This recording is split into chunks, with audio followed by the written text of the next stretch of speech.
Today we're going to go over another really creative way to add texture and just really prettiness to your next project by adding a decorative border.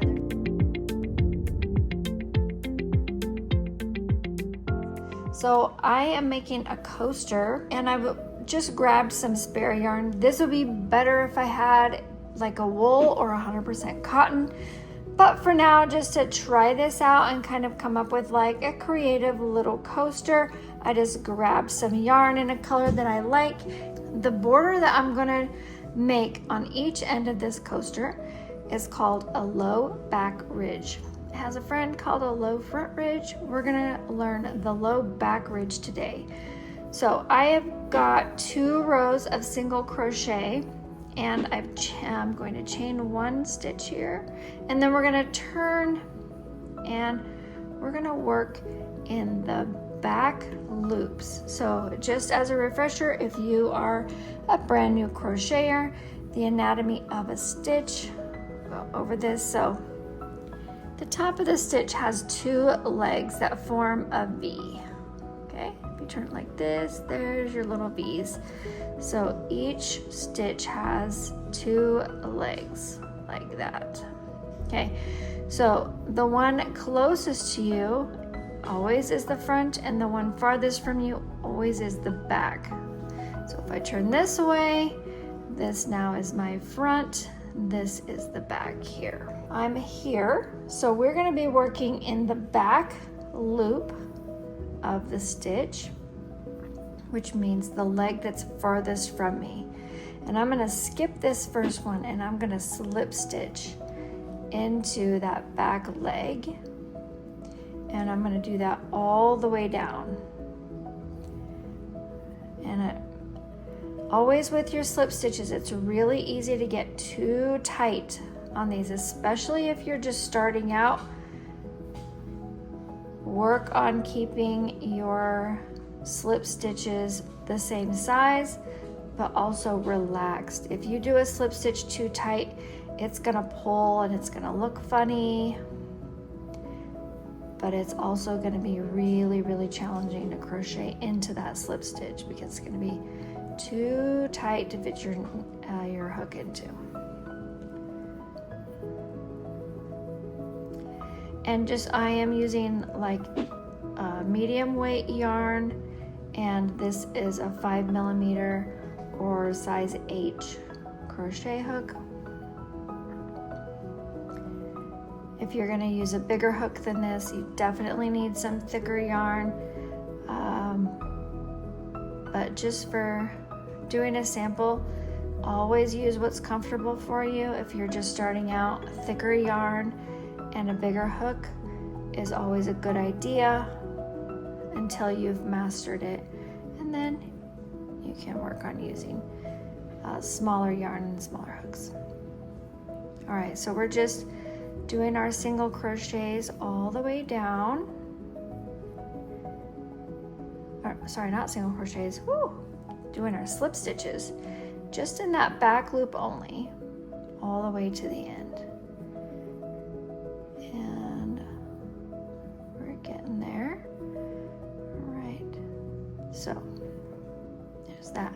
Now this doesn't look quite done. You can see it looks like it might be a little bit shorter because we skipped that first stitch, so we don't normally, but in this case we are going to work into that turning chain.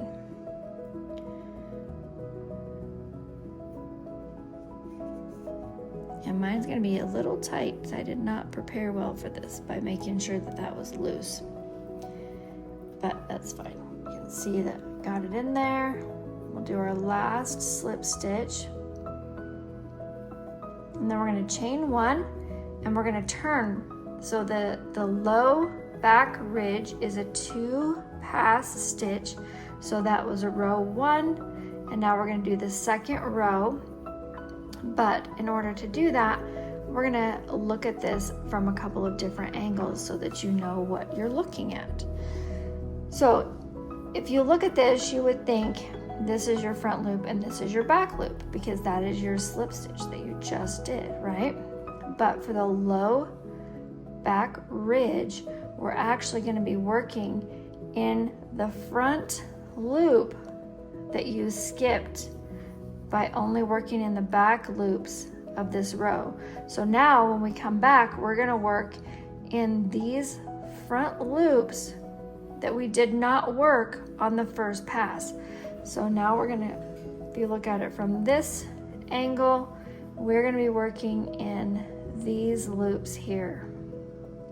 Okay, so these lower loops right here, those are the loops we're going to be working in, and we're going to single crochet in each of those loops all the way across.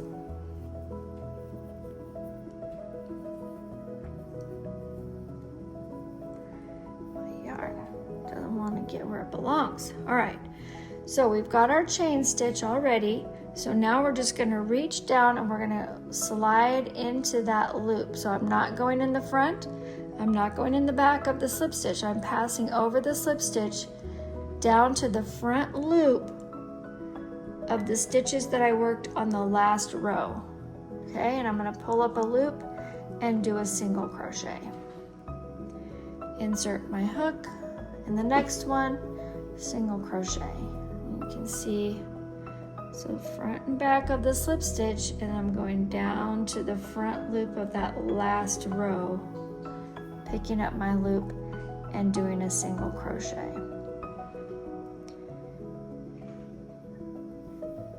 And be a little vigilant on this, so make sure that if you don't get in that front loop from the last row, it will not create the ridge and it will not create the look that it's supposed to have.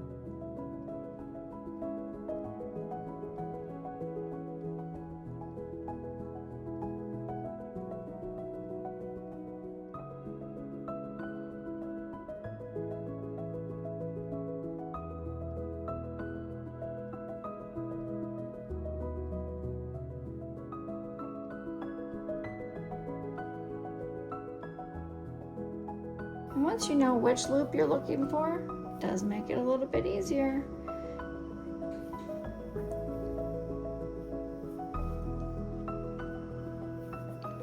Okay, so let's work this one. We're gonna see, if you look at it, it doesn't quite look finished. It looks like this is a little bit shorter. So this is a good gauge to make sure that you've gotten all the stitches completed. So I'm gonna go in here and I'm gonna go catch that last loop.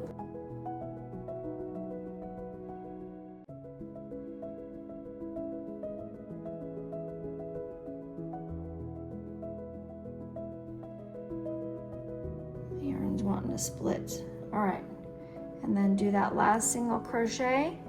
And I am going to put a chain because I'm going to be turning. But the low back ridge is complete, and you can see the ledge or the ridge right here, and it just makes it very finished looking. So rather than just doing like a crochet in the back loop and you get like that little lip, this actually, by doing the row of slip stitching first, it actually creates a more pronounced decorative ridge that makes a really nice border and a very clear line in your stitching that adds really pretty texture. So I'm going to go ahead and finish up this coaster, and then I'll come back and we can look at what that looks like on a finished project. And there we have it. I've gotten everything all finished up, and you can see this super cute edging that we put on it just gives it just a little bit of texture, really just sort of simple but clean lines, and makes it look very polished and finished. I did go ahead and put a crab stitch border around it, and I used a spider stitch. If you're interested in this stitch, which I just think is so pretty, I'll put the link for it right up here. You can click on it and go check that video out. But there you go, a cute little coaster. And I will put instructions for the low back ridge, as well as instructions for this little coaster that I made down in the description. Don't forget to like and subscribe. If you have any questions, drop them down in the comments for me. Take pictures, let me see what you're working on. I always love to see how people's projects turn out. And that's it for this time. Until next time, happy stitching.